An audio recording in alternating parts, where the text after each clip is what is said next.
Al di là delle appartenenze politiche bisogna capire come fare fronte comune per affrontare le emergenze da una parte e per capire come con forza ottenere risposte su due temi, ad esempio in questo caso specifici: il trasporto ferroviario, quindi un intervento forte con le Ferrovie dello Stato, dove pensavano negli anni di tagliarci dal circuito perché ritenevano la Sicilia ramo secco. Invece noi vogliamo dimostrare e dobbiamo in questo ottenere un risultato, che il trasporto, ad esempio il collegamento Catania-Palermo, è un trasporto diciamo di persone attraverso una velocità che debba essere accettabile.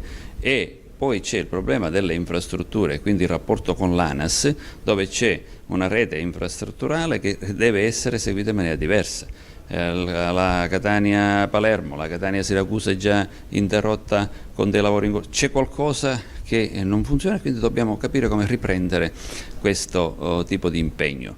L'occasione dell'emergenza del crollo dell'autostrada Catania-Palermo è un diciamo, momento che deve fortificare questo nuovo impegno trasversale di tutte le forze politiche, perché possa dimostrare la politica che assieme si può ottenere un risultato. Sulla autostrada il governo nazionale ha nominato un commissario.